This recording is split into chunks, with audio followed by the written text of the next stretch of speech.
Tom Sherwood is our resident analyst. He's a contributing writer for Washington City Paper. Tom Sherwood, welcome. Good afternoon. Later in the broadcast, we've got a lot going on today. We'll be talking with Canek Aguirre, who is an Alexandria City Council member. We will also be talking with Angela Alsobrooks, who is the Prince George's County Executive. And first up, we'll be talking with Katie Crystal, who is a member of the Arlington County Board, who joins us by phone. Katie Crystal, thank you for joining us. My pleasure. Good afternoon, gentlemen. Amazon announced yesterday that it would not be opening half of its second headquarters in New York as previously planned. What does that mean? What does that imply for Crystal City, where the other half of the headquarters is slated to go? The short answer is nothing, really. We had an opportunity to confirm with Amazon executives in short order after the announcement was made. We have confirmed that we are moving forward exactly as planned with their intended headquarters in Arlington. Our current schedule to consider the performance agreement in March hasn't changed. The terms of that performance agreement, 25,000 jobs and 4 million square feet of office space, haven't changed either. So definitely lots of headlines, lots of news, but in terms of the impacts for what we're planning here in Crystal City and Pentagon City and Arlington County, no changes at this time. You know, everyone wants the government to move quickly. It makes sense that Amazon and the county and the state of Virginia, the Commonwealth of Virginia, would say nothing has changed. Our agreements are in place. But in the weeks and the months that go ahead, swishing sound you hear in the background is them rubbing their hands in glee. Go ahead. And, Montgomery County in Maryland has indicated it will try again to get Amazon's attention. But it just makes practical sense that you go forward with what you've signed and agreed to now and what you're agreeing to. But this does have perhaps an opportunity in the future. I think that there are probably a lot of communities that are seeing that way, exactly as you just noted, either in our region or even, we've seen some news coverage suggesting as much nationally. What we've heard from Amazon at this time is that they're not planning to reopen the search. They have something like 17 different offices. I believe they call them tech hubs around the country. And they're planning to, sort of see organic growth across those 17 different sites at this point. Obviously, I can't speak for them and how their plans might change. We anticipate with any major corporate tenant in Arlington County that there might be, natural plans for growth over time. I'm not going to rule out what might happen 5, 10, 15 years down the road into the future. But for now, what we want to be clear about with interested Arlingtonians who may have already had some concerns about how we might be absorbing 25,000 employees, that is still very much the plan. Is there any danger that Amazon could run into a brick wall in Virginia, like it did in New York, where the governor and the mayor of New York wholeheartedly endorsed Amazon, but members of Congress and local legislators rose up against it? Do you see anything like that on the horizon at all in Virginia? I think it's salient that the terms of the deal with the state have already passed the General Assembly, right? We had a different mechanism at the state level than I think New York did. And as far as what we've seen in Arlington, I think the most important thing is to just note that the terms of the deal were pretty different with that New York location than they are here in Arlington County. We've been pretty parsimonious, I think, in terms of the incentives offered, for example. And I think that was really, I'm no expert in New York City politics, but I think no one is. Of what was, I know, maybe not even New York politicians, right? But I think that seems to be a big part of what was motivating a lot of the pushback was just the size of the incentives and whether the people in that community would be benefiting as well as Amazon would be benefiting. And I believe that we really can make the case that the people of Arlington County stand to benefit from this location decision here in Arlington. Katie Crystal is a member of the Arlington County Board. Katie Crystal, thank you so much for joining us. Stay tuned on Monday because we'll be talking with residents of Arlington County, some of whom still have some concerns about the Amazon second headquarters being located there. But thank you so much for joining us. My pleasure. Thanks again. Tom Sherwood joining us in studio now is Angela Alsobrooks. She's the Prince George's County Executive. Angela Alsobrooks, thank you so much for joining us. Thank you. Good afternoon. In the meantime, Tom Sherwood, Angela Alsobrooks was in town for the inauguration of our mayor, Muriel Bowser, but the Washington City paper reports that the Bowser Inaugural Committee taking nearly $1 million, and that a lot of that money came from lobbyists, developers, people who have contracts with the district government, and people seeking contracts. There was a lot of brouhaha about that, and since then the city council has taken action. Then the council has taken action. They hate to be called a city council. It is not a city council. It has city, county, and state affairs. It'd be like calling you some kind of CB radio host. It's not them who hate us. It's he who hates it. Yes. Well, the mayor has made a huge money grab here. She was easily reelected. The law in 2020 changes, and if you give money for an inauguration, the maximum now is 10. It's going down to 4. So the mayor put out the word, apparently, we want money, and she has raised all this money. Much of it came after the inauguration was over, not just to pay some outstanding bills, but to provide a mailer that went out to a lot of people in town. She took $150,000 left over in her campaign account and put that money in our inauguration account, which is fine. But the problem, people say, this reminds too many people of Fresh Pack. Back in 2015, when she was first elected mayor, she created a political action committee because there was a loophole in the law that during non-campaign years, you could raise unregulated amounts of money, unrestricted amounts of money. And even the Washington Post editorial page, which likes virtually everything she does, lobbied against it. So I'd like to say I had a little bit to do with the Mitch Riles. He's the new loose lips for City Paper and putting that story together. But he worked on it very hard to show there's just a lot of money there. And the mayor hasn't really explained why she's raised so much money after the inauguration. Our guest is Angela Alsobrooks. She's the Prince George's County Executive. If you have calls or questions for her, give us a call, 800-433-8850. If you have comments or questions for her, you can also send us a tweet at Kojo Show, email to kojo@wamu.org. You can go to our website, kojoshow.org, watch the live video stream of the broadcast there. I have a campaign finance question that segues perfectly into our guest. So you say. There is a legislation, Delegate Davis has legislation pending from the Prince George's delegation in Annapolis that would take away the ethics restrictions on accepting campaign contributions from corporations. And you have not taken a public position on that. Many people believe that Rashawn Baker's campaign for governor was severely restricted because he could not take corporate contributions, and he was outspent by Ben Jealous terribly, even though he was leading in some of the polls. Where are you, Ms. Alsobrooks, as the county executive, on getting rid of the restriction on corporate donations to campaigns, and perhaps your campaign for governor or attorney general, should that happen in a couple of years? Well, welcome to the program. Well, thank you so much. Glad to be here. So we have not taken a position. We haven't. Why not? This was a bill that the delegate put in without conferring with us about it. Prince George's County is uniquely situated. The rules and restrictions that we have in Prince George's County do not exist anyplace else in the state. We have taken very aggressive stances there, ethics reforms. The council also recently passed also campaign finance legislation as well. And we were not a part of that, but we agree with that legislation to provide funding for candidates who are running for office. And so these are areas that we believe are best, of course, handled by the legislators, both the campaign finance and the bill that the delegate put in. And we will abide by whatever the decision is. So you would, if the law is changed, and this all, as we know, all came about because of the corruption of Jack Johnson. Rashawn Baker helped him put these laws in place with the council because of all the corruption in the county as you and he cleaned up the county on so many different levels. But you're not philosophically opposed to taking corporate contributions if they are legal contributions. All right. You know, we will follow whatever the campaign finance laws are. We've been careful to do that. We will continue to be careful to follow whatever the campaign finance laws are, whatever the restrictions are.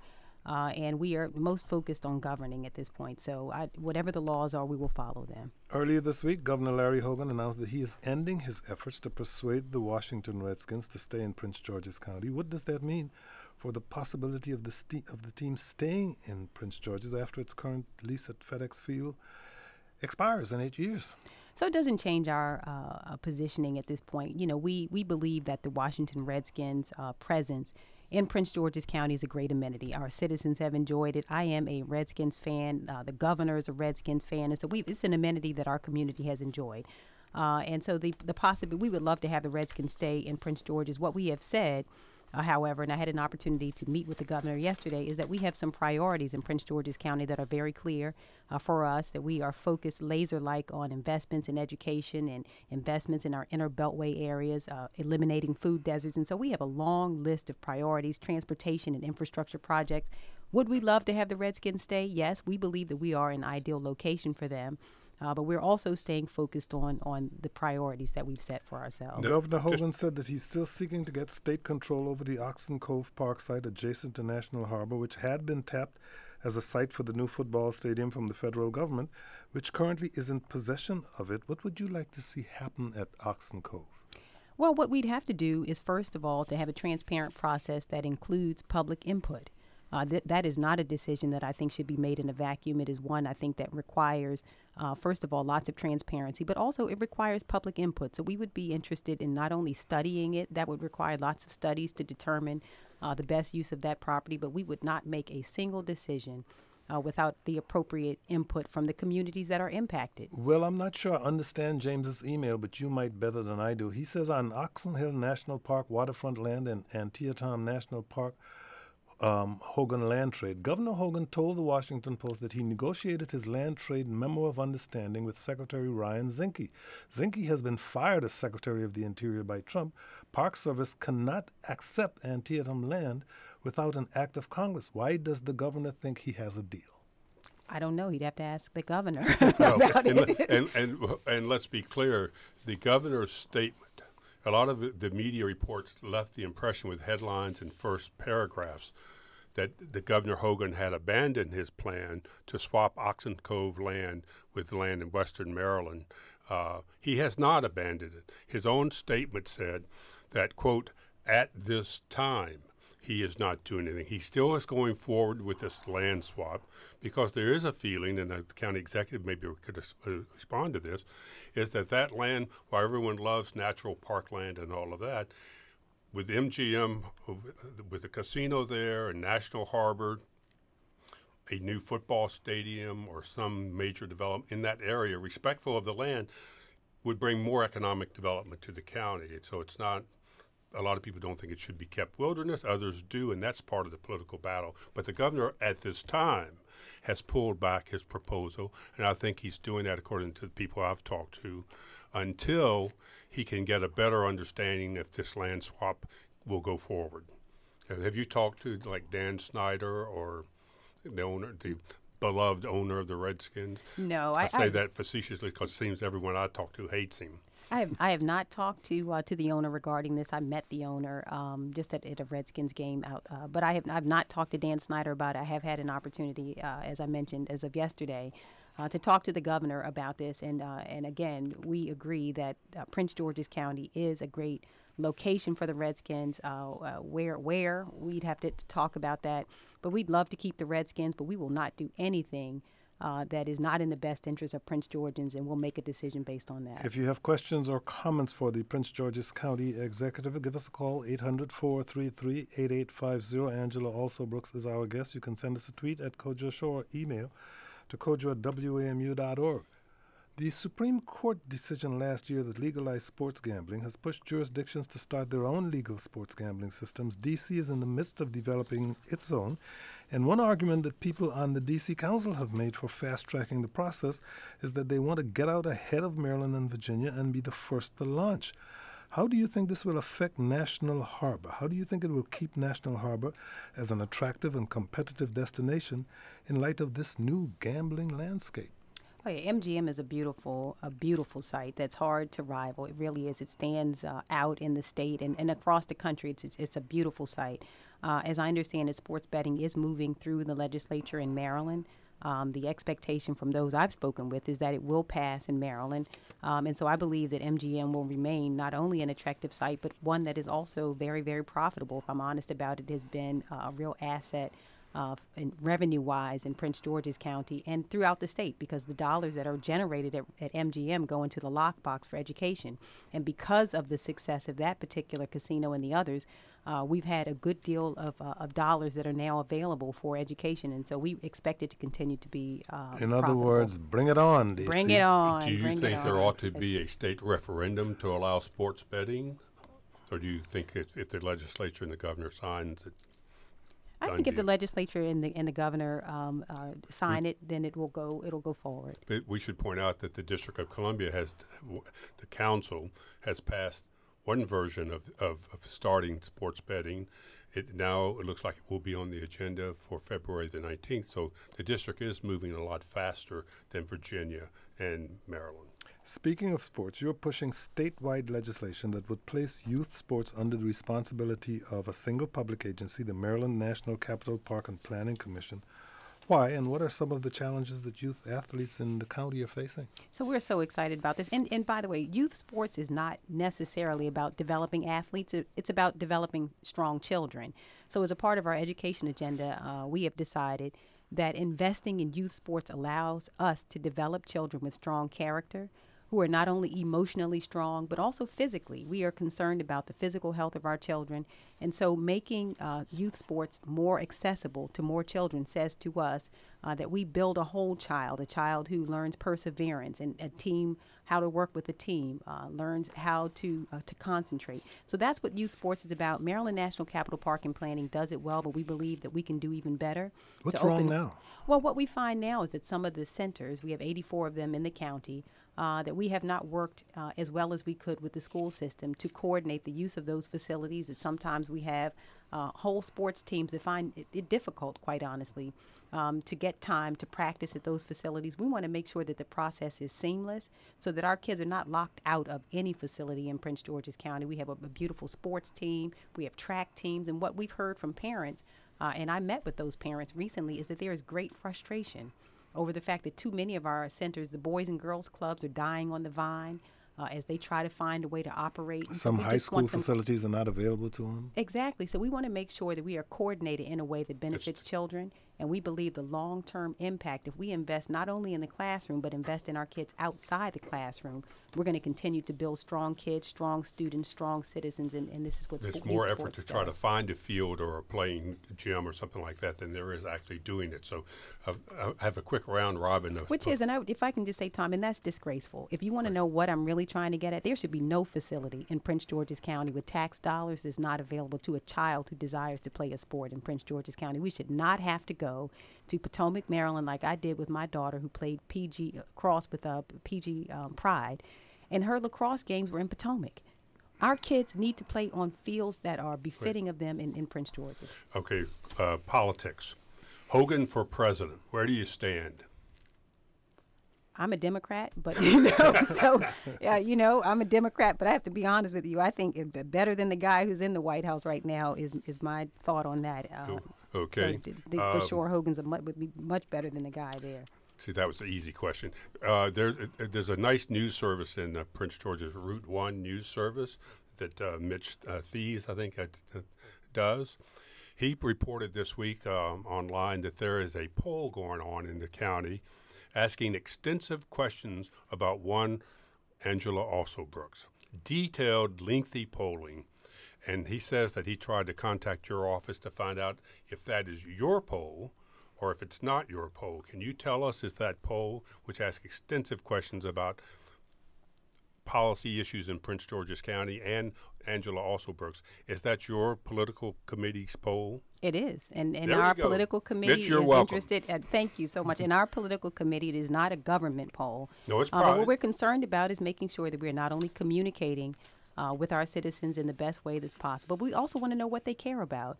As we make policy decisions and move forward in areas, we want to make sure that we are in line with what citizens care about. And so it helps us as not only as we communicate, but as we form policy to make sure that we're not only meeting with our citizens, which we have done through community conversations and regular meetings, but we also take the opportunity to use the other tools that we have to make sure that we're hearing from citizens. I haven't heard any criticism of the poll. In fact, people think it's a really good poll and it's giving you important information. One of the questions is, I ask you this every time you come, One of the polling questions is, should you legalize marijuana?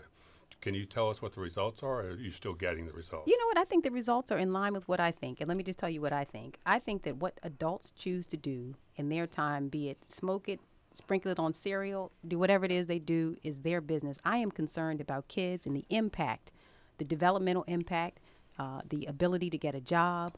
Those are the things. And so I think most people believe that adults and what they do with marijuana is the business of that adult, that they don't want they don't want us to regulate that portion of it. But I think most people are concerned about the impact on youth and that we communicate clearly with them the developmental impacts and how it affects their ability to get a job. You can't test positive for marijuana in Prince George's and get a job. May I ask one more political question? And this one is kind of partly painful. Your career has been a fight against domestic abuse, having women be respected when they are attacked. That any person attacked, not just women. I believe you are personal friends with Justin Fairfax, the Lieutenant Governor of Virginia. You have looked across the boundaries. You have seen what he's going through now. Have you said anything publicly, or have you wanted to say anything publicly about what he's facing? You can comment on the governor and the attorney general's blackface issues, but I know you both went to Duke with Justin Fairfax, and that he showed up at your events. I think you've been to his. Where's your feeling about what's happening with the Lieutenant Governor in Virginia, given your personal relationship with him and the politics of what he's dealing with, plus the women who are making these allegations? So to be honest with you, nobody's inquired about what I thought about what was happening in Virginia, so the question hasn't been asked me. But I can tell you this, that sexual assault is a very serious crime. The allegation is a very serious one, and I agree with everyone, including Justin, who says that it ought to be investigated. And that there ought to be a thorough investigation conducted to be able to not only hear from and respect the victims in this case, but to make sure that justice is served in whatever that is. And so I believe that it ought for to everyone be involved, including him. Including him. I believe in the justice system. I also believe that victims ought to be respected and heard from. And I believe that that's what ought to happen in this case. Have you talked to him at all since this all happened? No, I've not. I know you've both been very busy, but it's no, I've not had a chance to talk to him. 12 Prince George's County police officers are suing the department over allegations that officers of color are denied promotions and are retaliated against for reporting misconduct involving white officers. Your office told us that you cannot comment on the case directly as it's still pending, but this is not the first time the department has faced such allegations. What do you think the department is getting right, and what do you think it's getting wrong when it comes to race and racism? Well, that's what we have an opportunity to find out. As you're right that this is now a legal matter. I believe that it will be resolved, and I think it should be resolved in the courthouse and not in the court of public opinion. I want to know the truth about it. And what I know is that when the case is resolved, if we find, for example, that there is a pattern of discrimination, if that's what the lawsuit reveals, then we will take action and we will correct whatever they find. If they find something different than that, we'll use that. But I believe that it ought to be resolved in the court. But I also know that right now we are conducting reviews of all of our agencies, including the police department. That is the police department, Department of Public Works and Transportation, and we are looking at the culture throughout government to discover what that culture is, and we will be making adjustments throughout government to improve what we do, and that includes whatever we find with respect to race relations. I have not worked in the police department, as you know, and so I'm not intimately aware. But I'm interested in knowing, and if we find that there is something that ought to be corrected, we will correct it. This is a systematic review of the county. Has that something you've announced? Does it have a name, or is it a program that have you called it something that people? No, what I've talked about, and it's not just inside government, it's outside. I believe that we ought to address making sure that the culture is one that has high standards, accountability, transparency, and performance. And I have made that clear to every single director that I have hired, and the ones that we have retained, is that we're looking in those agencies to make sure that they are operating in an optimal way that best benefits our citizens. And we're finding that there are adjustments that can be made, and I think this is good news. So you have like 1,500 sworn officers in Prince George's County. I think there's something like 300 people who are civilian support staff. Yeah, the ACLU has cited or has helped these 12 officers. While you can't comment on the case itself, is there any concern at all that the ACLU thought it was serious enough to be involved? It is, but you know what? You just made the optimal point. 1,500 sworn officers. They said that we're talking about 12. I think it is so important not to overlook the fact that we have 1,482. By that, I'm sorry, it's something more than that. It probably 1,488 who have not been a part of this and who do an exceptional job. Find a jurisdiction where you cut crime by 50% in 8 years, and you'll find it is an amazing department. Now, again, if we find, and whatever we find, we will be honest about it and address it. But I think it is so important and fair to the 1,488 who are working so hard and are performing an excellent service for our community that they agree is an excellent service, not to lose sight of that as well. I think a lot of people have lost a couple of decades ago, particularly 50s, 60s, 70s, the Prince George's police reputation was horrific. Back in those days, and there were civil rights actions that were taken. It was, and thanks to the consent decree that happened in the late 90s, we've had an opportunity to correct a lot of those things, and we're going to keep working until we get it right. But the problem they're having right now, Tom Sherwood, people who are stealing handicapped parking placards. Last week, Prince George's County Police Chief Hank Stawinski announced that his department would crack down on such thefts. How widespread of a problem is that? Well, you know what the chief tells me is that in the last 6 months, we've had at least one placard per day that's been stolen. These are being sold for $100 on the street. This is what the chief calls tomfoolery. I think I agree with it as well. It's just a silly crime. But it is a silly crime. We're cracking down on it because we believe that all crimes are important, and this is the kind of thing that leads to more. But theft is important to us, but it's a really ridiculous crime that we've seen one per day. And the people who are differently able to, it's not only that people would steal these placards, which are vital to the person using it, but the District of Columbia has a problem in that people have fake ones, that they maybe get a doctor who's not in the district to sign a form. So it's a real issue that people who do get legitimate placards ought not to be deprived of them by either theft or people who have fake ones. Almost out of time. Earlier this week, we discussed legislation in Maryland that, if passed, would give Prince George's County more say in the expansion of the Capital Beltway. What do you think about that? And more generally, what do you think of Governor Hogan's plans for expanding the Beltway, adding 4 toll lanes? So we're looking forward to having a briefing on that. I have not been briefed on it. The governor's transportation secretary and cabinet members are coming to give us a briefing on it so that we will have more information and so we can have a more informed position. We have not taken a position on it because I've not been able to hear the details of that plan, and we'll be glad to take a position on it when we have more information. But you generally think local jurisdictions should have veto authority over the state? It is the way it is in other parts of the state. That Eight counties have veto authority over the state's plans to run highways in their counties. Is that something you would want for Prince George's County? And again, you know what? When we have more information about what the plan is, I'll be able to have a different opinion about it. But 8 out of the 24 jurisdictions have that ability now. Most of them on the Eastern Shore. So. And of course, this is Governor Hogan's plan. Your predecessor wanted to run for governor against Larry Hogan. He didn't make it past the primary. But what is the nature of your relationship with the governor? Well, we're developing a working relationship, and the governor is a native Prince Georgian, so we're glad about that.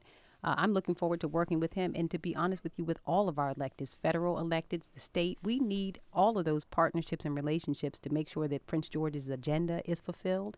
And so I did not have a previous relationship, but I am really glad to build a relationship with the state, with the governor, with his cabinet, as well, again, as with our federal officials to make sure that we are really making sure that huge accomplishments occur in Prince George's County. We want success to happen in Prince George's. And when next time you speak with the governor, would you please tell him his invitation to appear on the Politics Hour remains open, or any day of the week for Coach O, Monday through Friday.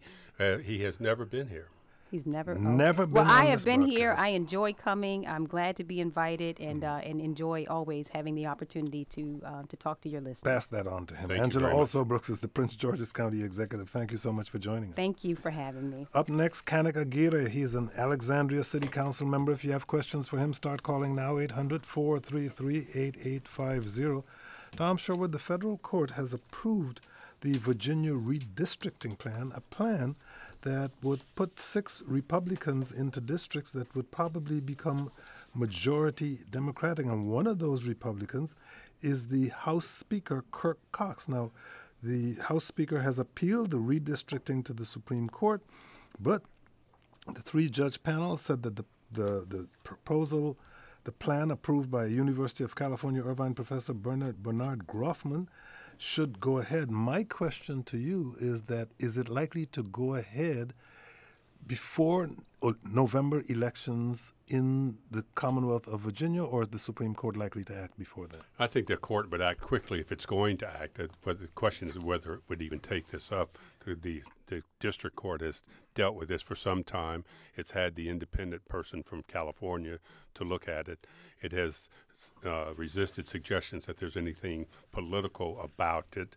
So I think probably it will go forward.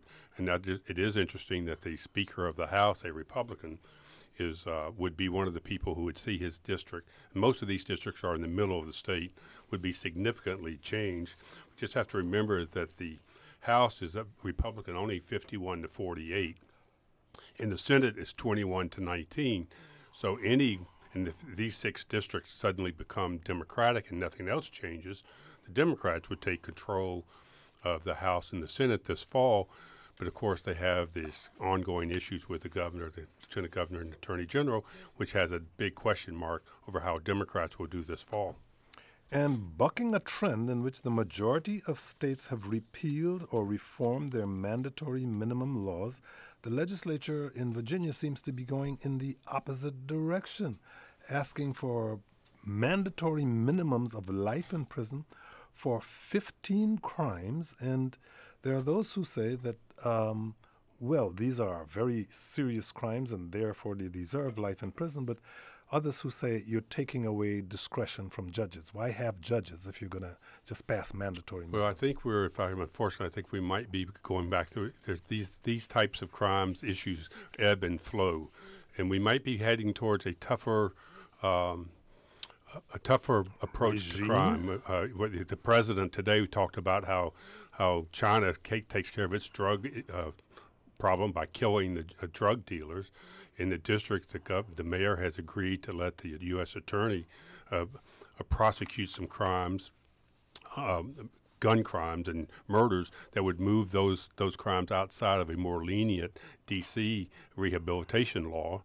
And so I think what you're seeing is around a lot of places, people are objecting and reacting to homicides. Canek Aguirre joins us in studio. He's an Alexandria City Council member. Canek Aguirre, thank you for joining us. Good to be back. Is this trend that was just voted into the Virginia legislature of more mandatory minimums for crimes one that you approve of?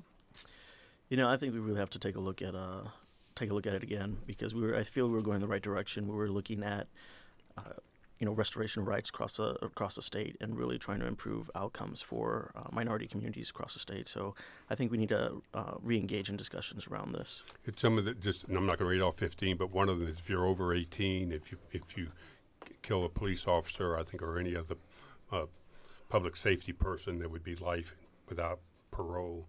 If you were to kill a pregnant woman, in an attempt to kill the fetus. If you kill a child under 14, although I don't see how you sit in a legislature and say, okay, a child under 14 is mandatory life in prison, but if you kill someone who's 15, I thought that was an odd part of the law. So you want to look at more of these.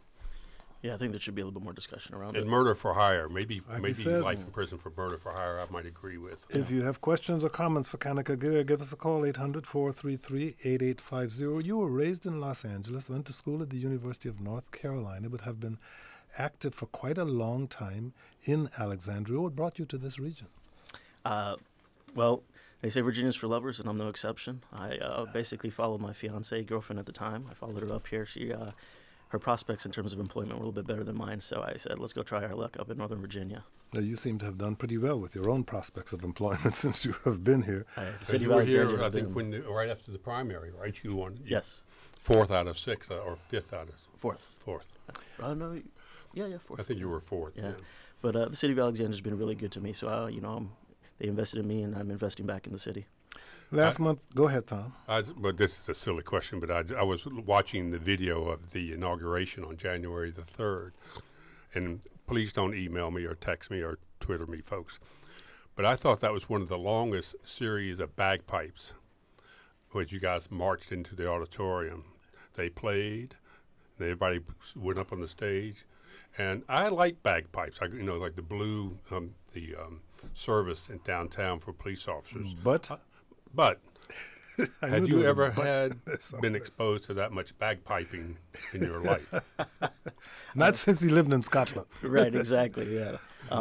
It's we have a rich history in Alexandria, and the bagpipes are definitely a big part of that. So tri-cornered hats and bagpipes. Mm-hmm. Okay, that's it. Go ahead, Coach. Last month, Greater Washington reported that between the years 2000 and 2017, Alexandria lost 90% of its affordable housing. What do you think accounts for that drop? So some of it is that some of our market affordable housing was going out of stock, right? So they had agreements up to a certain amount of time that they were going to be affordable, but they've reached the limits for that. A really nice thing that we did, we tried to get ahead of this. We had Route 1 South Affordability. I think it's now known as the South Patrick Henry Affordability plan that we're looking at, and we're trying to get ahead of some of these things to say, okay, well, we know something like this is about to happen. How can we try and preserve affordable housing within that area?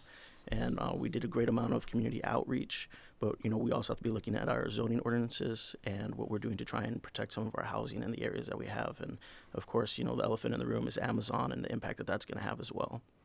Some are pushing for increased density in new housing development. How much of a dent would that make in addressing the affordable housing crisis? I think density is going to be an important aspect that we have to look at because we have opportunities around some of our metro stations to try and increase density. And it seems counterintuitive to a lot of people, but by increasing density around some of our transit hubs, we'll actually alleviate some of the traffic and create more housing opportunities overall. Let's talk Amazon. Many people in the region see the Amazon second headquarters coming to Crystal City just north of Alexandria as a potential threat to the building and to the preservation of affordable housing.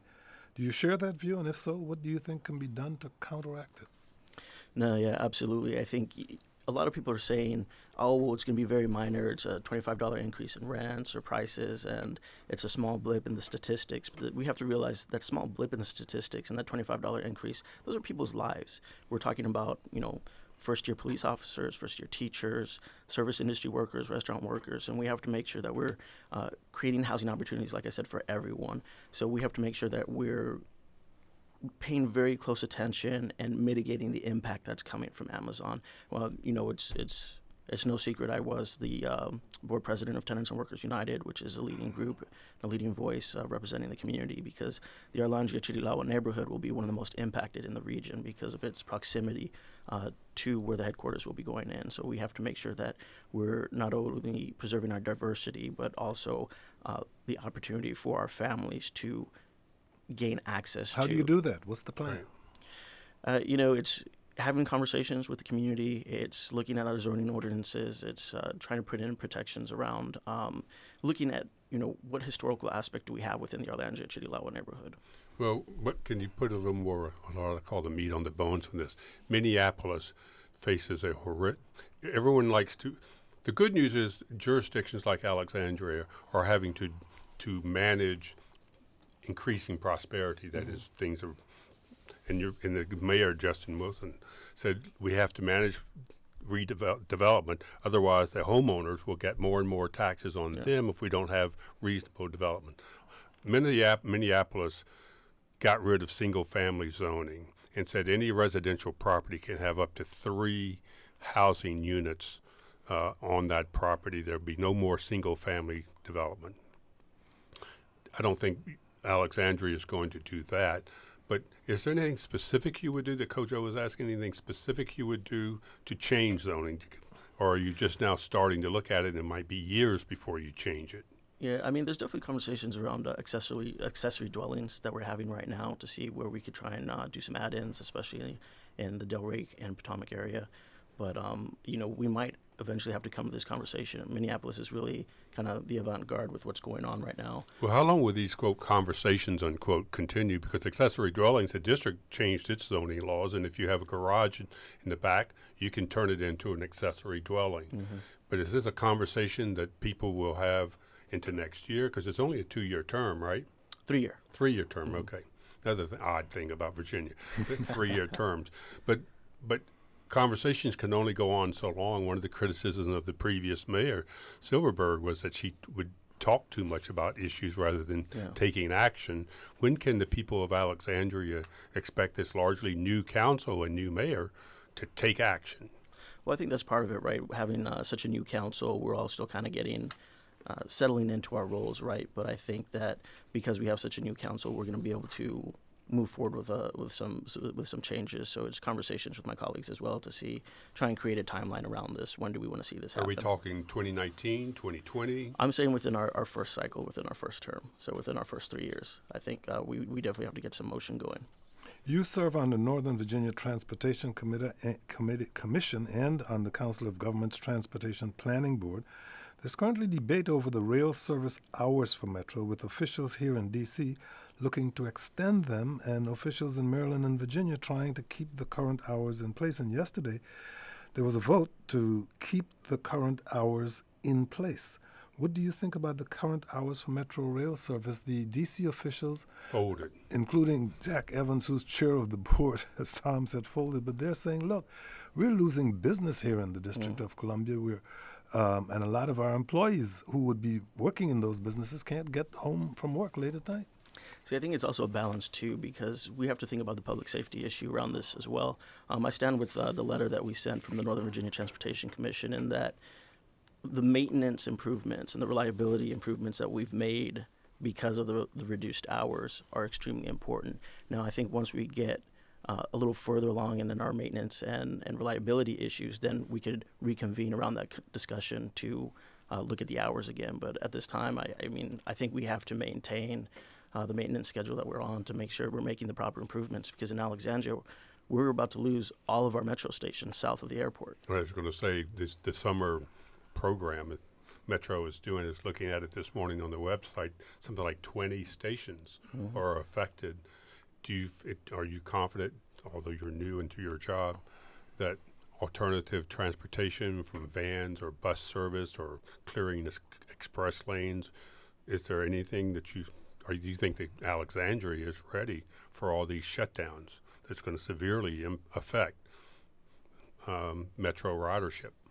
Yeah, this is a huge deal. It's totally unprecedented. I like what I've been seeing. There's still more to be done. We have a couple other options that we're exploring right now, potentially using Landmark as a hub to put folks on shuttles to get them in to D.C. and to other areas. So we have a plan in place right now, but there's still some tweaks and some improvements that need to be made, and it's going to be extremely important to make sure that we get the word out to everyone. Is there any thought that Metro? Everyone wants Metro to be repaired, but is there any thought that Metro plan is just has too much of a negative impact on Alexandria, that it ought to be lengthened or changed in some way? What do you mean lengthened? Well, just do some of this work later, spread it out so that the whole system is not shut down. Well, part of it is we don't want to just keep on kicking the can down the road, right? So some of it we just have to get this done. I just remember when Adam Tuss at Channel 4 several years ago reported that Metro was going to close down the red line from Rockville to D.C. People had heart attacks, and of course it didn't happen. Mm. Well, traffic deaths, speaking of heart attacks, traffic deaths and especially pedestrian deaths are up across the region, despite jurisdictions like yours taking on this Vision Zero initiatives for pedestrian safety. What's Alexandria getting right about pedestrian safety, and where can it improve? Unfortunately, we actually just had a traffic death not too long ago. It was a couple weeks ago, I believe up on Beauregard. But we have to be looking at our overall infrastructure, right? We have to be looking at, are we creating safe walkways? Are we creating safe bikeways? Are we improving pedestrian safety at intersections so that it's more visible for drivers? Are you?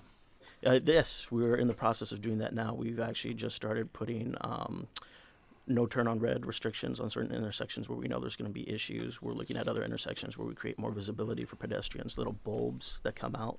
Is that part of the Vision Zero? Does Alexandria have a Vision Zero program? Absolutely. That's exactly the types of things that the city of Washington is doing, other jurisdictions are doing. The general complaint, you might agree with it, is that they're not being done fast enough in Montgomery County, or I think Montgomery County has a whole bicycle plan, and the DC has one, Alexandria. We're actually updating our mobility master plan currently, so we're definitely looking at all of that. So you're looking at a lot of things and having a lot of conversations. When are you going to have legislation and bills? That's what that's what people want to hear. Let me ask you another issue. Absolutely. You've got the school issue in terms of crowding in Alexandria schools. Both Maryland and Virginia legislatures are looking at allowing schools to open before Labor Day. Do you have a view on that and what that would mean? So I believe our school system is in favor of that. We have slightly different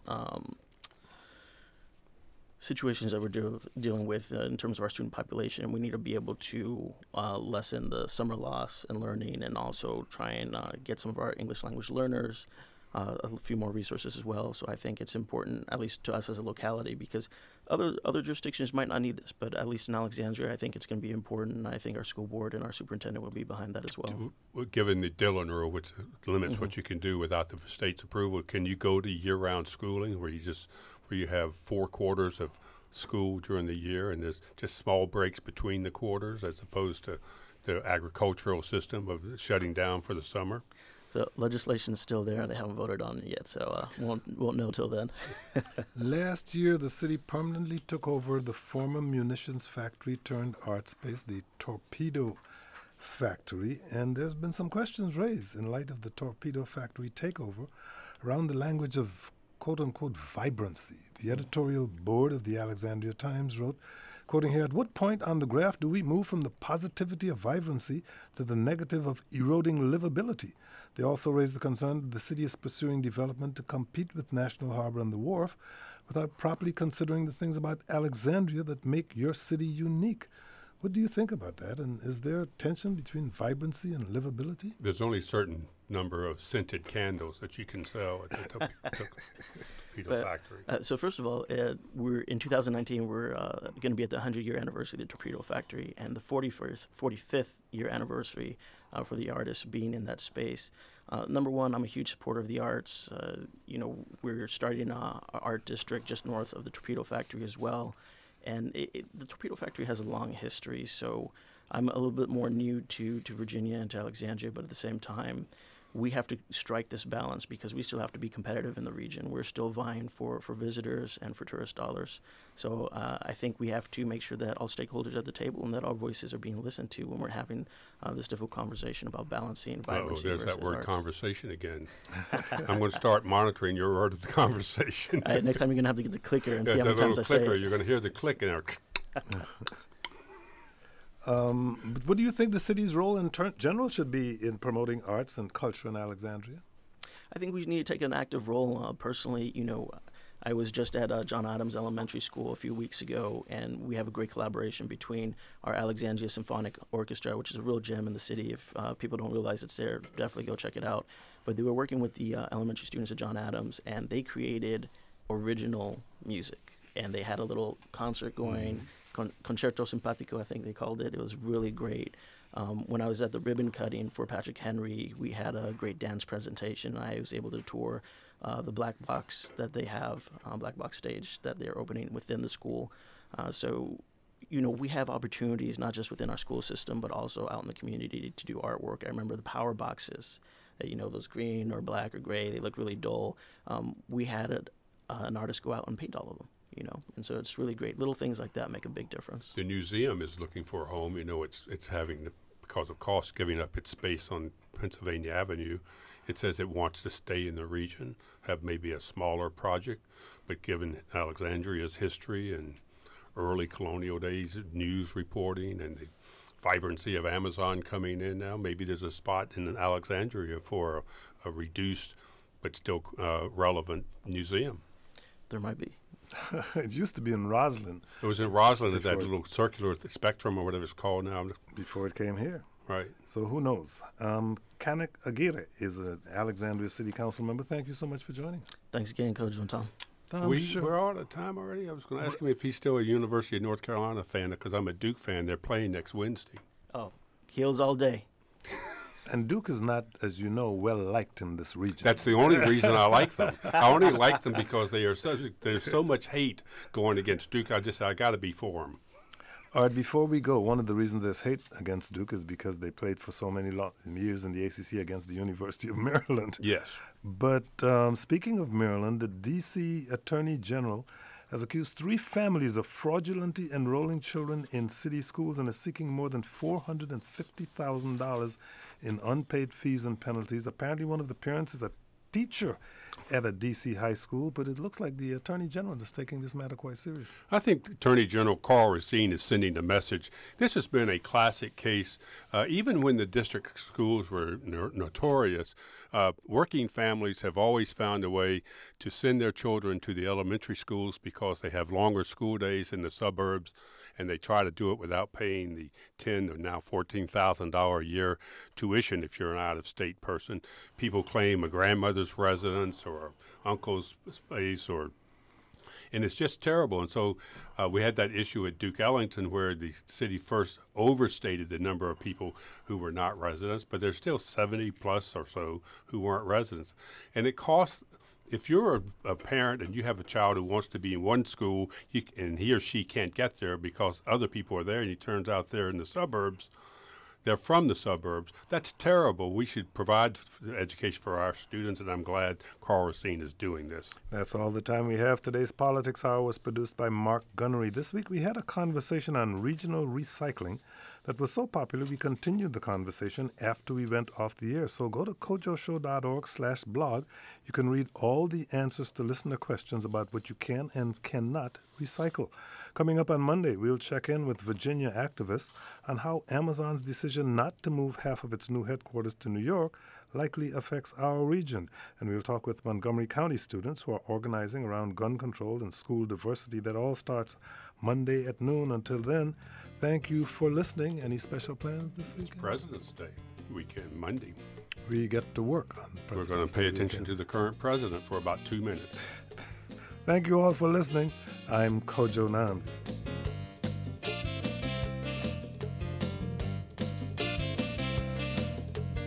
The Kojo Namdi Show is produced by Ruth Tam, Mark Gunnery, Julie Deppenbrock, and Margaret Barthel. Our managing producer is Angelisa Strobsdorf, and our senior producer is Mana Kashfi. Our intern is Sydney Grannon, and our engineer is Josephine Neonai. For past shows and more content, visit kojoshow.org.